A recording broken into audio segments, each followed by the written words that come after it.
Meditações, Marco Aurélio. Nascido Marco Ânio Castilho Severo, em 121 a.C., tornou-se imperador por volta de 161 a.C.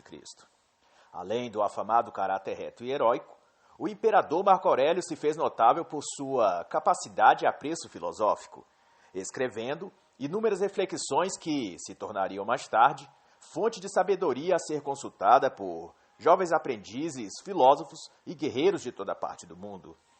Seus escritos perscrutaram a negação da emoção e a libertação das dores e prazeres materiais. E tudo isso diria respeito ao que foi sendo conhecido como estoicismo ou filosofia estoica.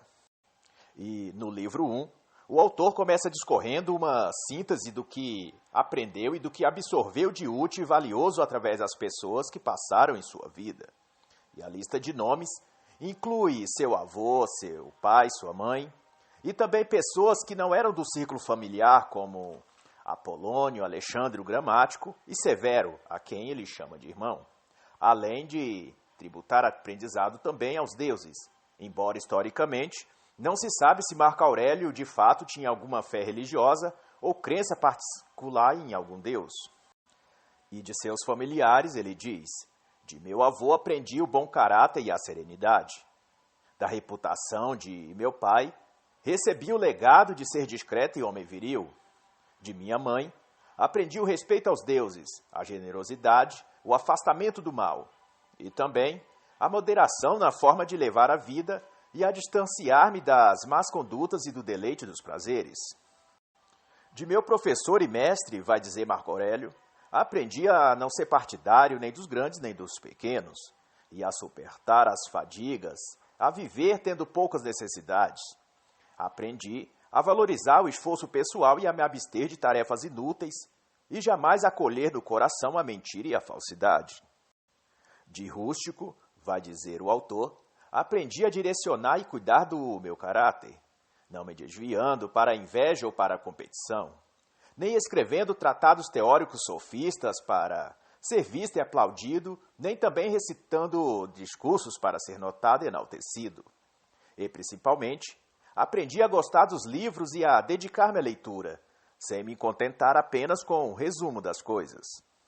Outra grande lição aprendida que o autor vai mencionar foi-lhe dada pelo exemplo e instruções de Apolônio, que ele diz ter-lhe ensinado a aceitar os favores dos amigos, mas no limite de não se deixar ser subornado por eles. E também de ser ao mesmo tempo rigoroso e flexível, tendo decisões firmes, mas com critério na verdade e na razão. E Marco Aurélio ainda vai dizer que seu aprendizado com sexto foi o de tolerar os ignorantes, que falam e opinam sem refletir. Aprendi o saber sem alardes, vai dizer ele, sem querer mostrar-me que sei mais ou melhor que os outros. Aprendi a não me render à cólera, à ira ou às paixões, e a ordenar minha mente a obedecer aos meus princípios e não os meus impulsos emotivos. De Cátulo, aprendi a reverenciar os mestres, a amar os filhos, a escutar os amigos. De Severo aprendi o amor à família, à verdade e o amor à justiça. O bom humor em todas as circunstâncias, executar tarefas propostas e não quebrar a confiança das pessoas. Tudo isso aprendi com Máximo. E também a ser comedido, a não ser precipitado nem também lento demais, a não ficar abatido excessivamente, a não ser tomado por risos estridentes e gargalhadas ressoantes, e nem ser tomado de ira ou ser tomado de medo. O amor ao trabalho, a firmeza serena, o não buscar honras para si, a perseverança e a disposição de contribuir de forma útil para a comunidade. Tudo isso, o autor vai dizer, aprendi com meu pai. Além da sobriedade em tudo e da abstinência em coisas vulgares, a ser um homem maduro, completo e capaz de cuidar da minha própria vida. Livro 2. E Marco Aurélio, nessa parte do livro, faz refletir que, ao acordarmos de manhã, devemos previamente considerar que, ao sair para nossos afazeres, encontraremos no caminho um invejoso, um indiscreto, um ingrato, um insolente, um mentiroso ou um cafajeste. Porém, agir como adversário dessas pessoas é se igualar a elas. é agir como elas, como se não conhecêssemos a natureza do bem e do mal. E vai considerar que não devemos nos distrair com tais coisas e pessoas, mas deixá-las, assim como nós, serem guiadas por seu interior. E nas palavras do autor, as obras dos deuses estão cheias de providência. Acrescenta o necessário e conveniente para o conjunto do universo da qual és parte, e que seja suficiente isso para ti, para não morreres amargurado. E Marco Aurélio então vai dizer que as visões apaixonadas das coisas afastam o homem do domínio da razão. E o homem romano, vai dizer ele, como o homem romano um símbolo e referência para o homem daquela época. O homem romano procura agir com amor, liberdade e com justiça. Faça um plano, trace uma rota, escolha algo bom e busque alcançá-lo, é o que vai dizer o autor em seguida. Pois quem não segue os movimentos de sua própria alma, acaba por seguir os acasos e acidentes da vida. Viver e não ter um alvo a seguir é se deixar dirigir pelos impulsos da imaginação e acabar, inevitavelmente, infeliz. E, discorrendo ainda sobre a infelicidade, Marco Aurélio vai refletir que nada há de mais infeliz que o homem que observa e conjectura sobre o quintal do vizinho, e por ignorância acerca do bem e do mal, não enxerga aquilo que há em seu próprio terreiro. Lembra-te, diz o autor, ninguém perde outra vida além da que vive, nem vive outra além da que perde. Aquele que viveu mais tempo e aquele que morreu prematuramente perderam ambos a mesma coisa. Perderam aquilo que tinham, que era o tempo presente, pois nenhum deles poderia perder o passado ou o futuro, pois a única coisa que tinham era suas vidas naquele exato momento. Livro 3. A cada dia se gasta a vida e nos sobra uma parte menor dela. Com esta frase, o autor começa a parte 3 do livro, fazendo refletir que o valor da vida e a efemeridade das coisas, e vai considerar que aquele que faz de sua vida uma viagem em busca dos prazeres se priva de conhecer o bem e a verdade, pois se afasta de seu guia interior, e no desencadear das coisas só come os frutos do azar e do supérfluo. Pois o homem que não é vencido pela inveja, pela cobiça ou pelas paixões, se faz invulnerável ao excesso e insensível à maldade. Aquele que tenha se desapegado das paixões sensuais, como dizia Sócrates, não pode ser desviado do caminho da verdade e da razão. No pensamento do homem que se disciplinou, nada escrava nele. Segue sua reta razão com diligência e firmeza, com benevolência e seguro de si, pois ninguém será capaz de condená-lo, porque será notório a verdade em tudo que ele diga. E se mesmo assim desse homem desconfiarem que ele permaneça sendo homem bom, vai concluir o autor, nem mesmo por isso ele deve se desviar do caminho por ele traçado, o caminho da verdade. E continua livre e em harmonia com seu próprio destino, pois sabe que ao corpo pertencem as sensações, à alma, os instintos, mas somente à inteligência pertencem os princípios. E agir com inteligência é não se fazer de fantoche de seus instintos, pois isso é da natureza dos animais, não da natureza dos homens. Livro 4. O homem que vive de acordo com seus princípios é dono de si, vai dizer Marco Aurélio, e se ajusta às possibilidades que lhe são dadas pela vida, porém jamais se lança instintivamente às coisas que estão à frente dele. E com sabedoria, Marco Aurélio vai fazer refletir. Contra quem você se aborrece? Contra a maldade dos homens? Pois saibas que a tolerância também é parte da justiça. O que te preocupas? Vai provocar ainda o autor. As coisas materiais? Pois saibas que a vida é como um eco, apenas uma impressão que, ao fim, se vê que não habita em nenhum lugar permanente. Era apenas um som que saiu de ti mesmo, ressoou ao redor de ti e a ti voltou. Tuas preocupações são como ecos ao redor de ti, que saem do seu interior e retornam parecendo maior e mais onipotente do que de fato é. Pois olhai então as coisas como homens, sem temor. Não se incline perante teus problemas, mas os veja como coisas que você precisa transformar e modelar com sua inteligência e com sua razão. E o autor ainda vai dizer: a vida é opinião. Você se sente mal porque pensa as coisas ruins sobre si mesmo. Destrua a opinião, e destruído estará o pensamento, e com ele também o sentimento ruim. Pois a natureza do que é útil é produzir utilidade, e o que não tem utilidade não deve ser permitido existir em sua vida. Você achas que tem razão? Vai desafiar o autor. Então, por que não a utilizas em vez de ficar esperando que os outros lhe digam como agir?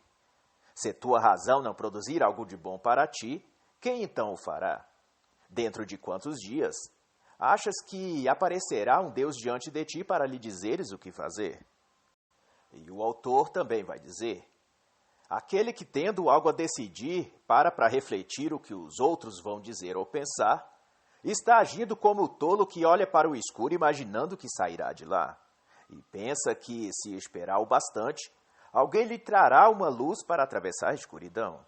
Mas pergunto, e se do outro lado há alguém que também olha o mesmo escuro, esperando que de lá saia uma luz? Não ficarão ambos vencidos pela falta de atitude? Mas se um deles caminhar, não resolverá o problema para os dois? E o autor também vai considerar que devemos viver de modo bom, justo e sóbrio. Mendigo é todo aquele que tem desejo e vontade de ter aquilo de que não necessita.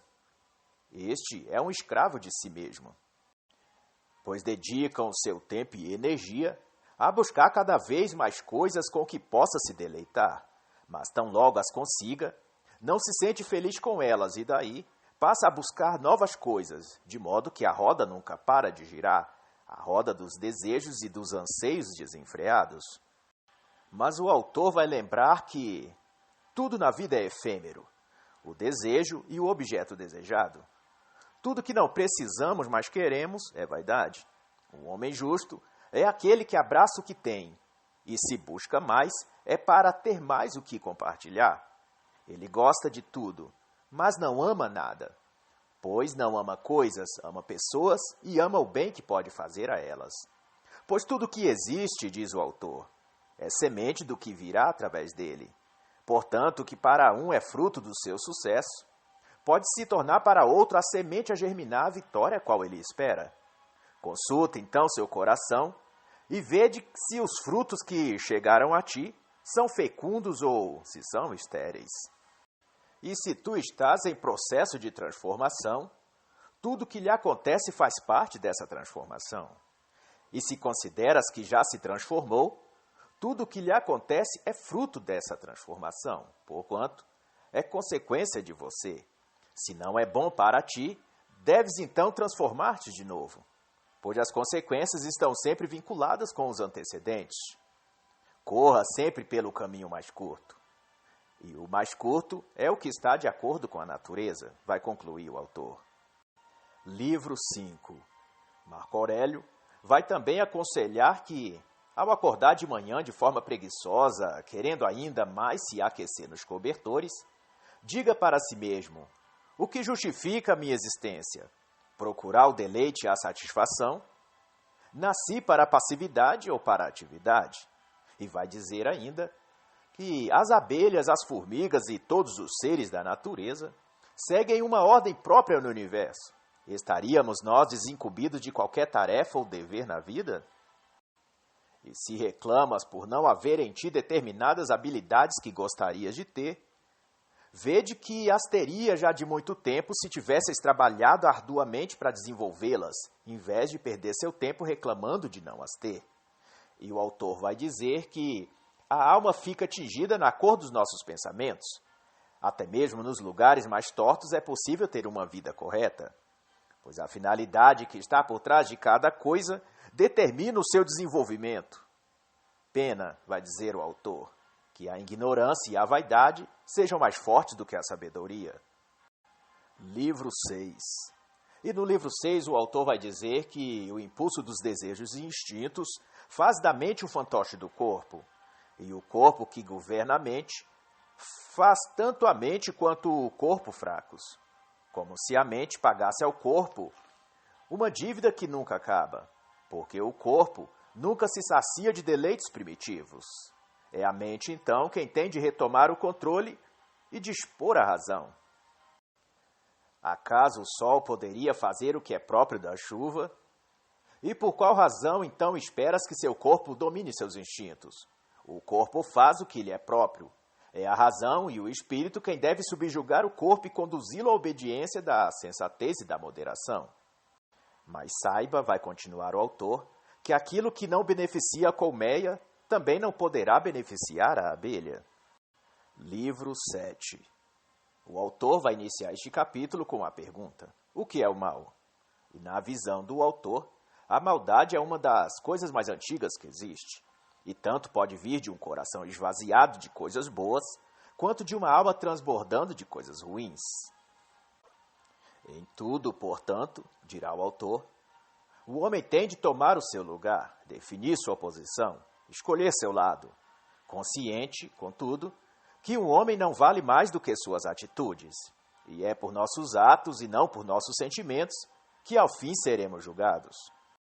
E ao refletir sobre isso, Marco Aurélio ainda vai dizer: faça o mundo o que fizer, diga o que disser, o nosso papel é continuar a ser bom, a fugir das paixões, a seguir a razão e a não se desviar para o mal, pois a alma é mestre do corpo, e não pode o corpo escravizar o espírito.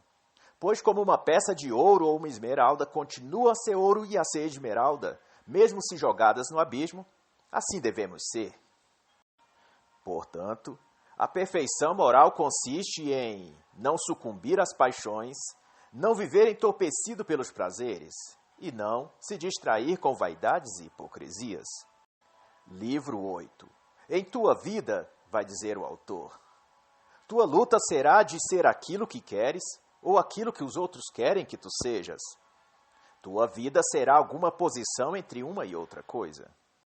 E, para o autor, viver consiste em não fazer apenas o que se quer, pois todos os que tentaram seguir seus instintos e desejos da sua natureza acabaram em ruína. A melhor ação, portanto, na visão do autor, será perguntar a si mesmo quais serão as consequências se eu agir dessa ou daquela maneira. Este ou aquele comportamento é adequado a um ser racional? Pois a lei da vida, vai dizer o autor, é buscar viver de forma tal que ninguém tenha do que acusá-lo ou reprová-lo.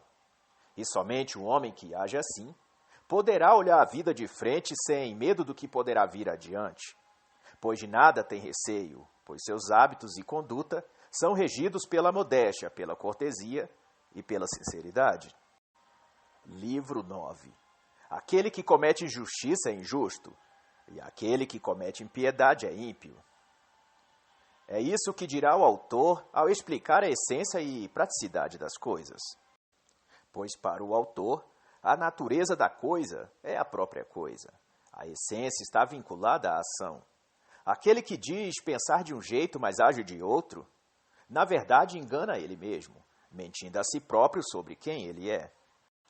Pois quando um homem se deixa levar para uma posição, na realidade o seu ser mais íntimo já desejava aquela posição, e simplesmente ele ainda não sabia, pois sua mente confusa já não discerne o que há de bom ou mal dentro de si, e já não faz distinção entre o justo, correto, do que é transitório, lascivo e imprudente. Pois um homem de sentimentos apurados não vive para saciar seus instintos, mas aquele que tem o espírito infeccionado não depura seus sentidos e vive na insalubridade moral sem perceber o dano que isso lhe causa. E só não vê a desordem ao seu redor porque vive com a mesma desordem dentro de si. Contudo, assim como os pés não pedem recompensa por cumprir a função de caminhar, nem os olhos exigem o pagamento de tributo por ter feito o que lhe é próprio, que é enxergar, assim façais o bem e a justiça, porque essa é a natureza do homem justo. Livro 10. Neste capítulo, o autor começa dizendo a si mesmo: ó minha alma, serás algum dia boa e sóbria? Serás algum dia completa, sem necessidades, carências ou desejos? E nessa reflexão, o autor faz menção à guerra entre o corpo e o espírito. E vai dizer que, enquanto um busca a felicidade na consumação dos prazeres, a outra busca o sentido da vida e a renúncia do que é efêmero e passageiro. e vai dizer, num tom de pergunta retórica, se o corpo e a alma são partes do mesmo ser, que lhe é próprio buscar? Os prazeres do corpo ou a elevação da alma? Se buscarmos o que satisfaz o corpo, não estaríamos ofendendo a alma? E se inclinarmos ao que é da alma, não estaríamos castigando o corpo? E o autor, então, faz a seguinte conclusão. Só aos seres racionais está garantido o poder de uma conformidade voluntária com as circunstâncias. Essa é a implacável necessidade que a natureza exige de cada criatura. E a conclusão será: aquele que faz a lei deve primeiro aprender a obedecê-la. E assim, encerra o livro Meditações, de Marco Aurélio.